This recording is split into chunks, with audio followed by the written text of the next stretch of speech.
Bismillahirrahmanirrahim. Alhamdulillahi rabbil alamin. Wa bihi nasta'in ala umuri dunya waddin. Wassalatu wassalamu ala asyrafil anbiya'i wal mursalin. Sayyidina Muhammadin wa ala alihi wa sahbihi ajma'in.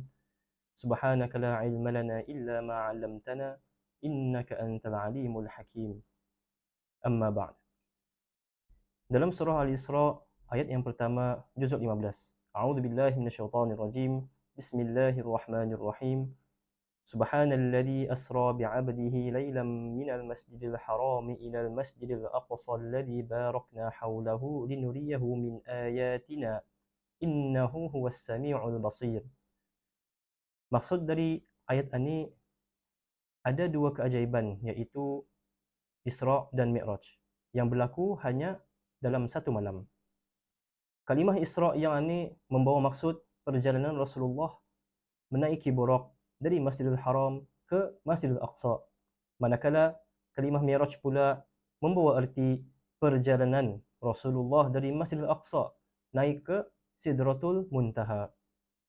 Rasulullah telah diisrakan dari Masjidil Haram ke Baitul Maqdis dengan menunggang Buraq, ditemani oleh malaikat Jibril alaihi salam. Rasulullah turun ke Baitul Maqdis dengan menjadi imam salat bersama para anbiya yang terdahulu. Setelah Rasulullah menjadi imam, Rasulullah pun diangkat ke Sidratul Muntaha untuk menghadap Allah Subhanahu wa taala bersama malaikat Jibril alaihi salam. Dalam perjalanan itu menuju ke Sidratul Muntaha, Rasulullah dan malaikat Jibril alaihi salam singgah ke setiap 7 lapisan langit. Setelah melewati 7 lapisan langit itu, Rasulullah pun diajak ke Baitul Ma'mur, yaitu tempat malaikat melaksanakan tawaf. Kemudian barutah naik ke Sidratul Muntaha. Dalam perjalanan ini malaikat Jibril tidak ikut serta.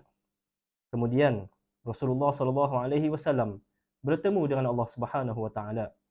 Dalam pertemuan ini Allah Subhanahu wa taala memerintahkan kepada Rasulullah SAW untuk melaksanakan solat sebanyak 50 waktu.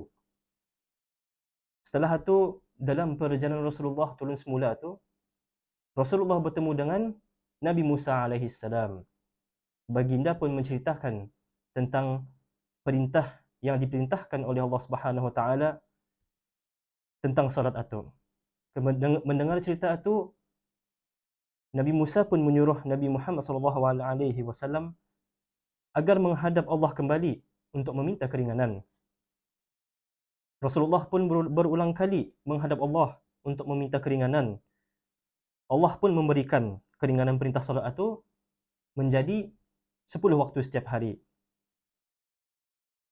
Dan Nabi Musa pun menyuruh lagi arah Nabi Muhammad SAW ini untuk meminta lagi keringanan itu. Rasulullah pun berjumpa lagi dengan Allah Subhanahu wa taala dan dikurangkan menjadi 5 waktu setiap hari. Ataupun Nabi Musa alaihi salam, umat Rasulullah ini tidak akan terlaksana 5 waktu itu. Namun Rasulullah berkata, aku telah berulang kali memohon keringanan kepada Rabbku sehingga aku berasa malu. Aku redha dan menerima perintah tersebut. Allahu Akbar. Dari 50 menjadi 10. Dari 10 menjadi 5. Bayangkan, itu yang Rasulullah berulang kali menghadap Allah itu ganyakan untuk meminta keringanan itu. Untuk umatnya sendiri, kita ni umat Rasulullah SAW. Semoga kita ni semua ni tergolong dalam golongan yang selalu melaksanakan salat istiqamah dan ikhlas. Sekian, itu saja yang dapat saya sampaikan. Aqulu qawli hadha wa astaghfirullahal azim li wa lakum. Wassalamu alaikum warahmatullahi wabarakatuh.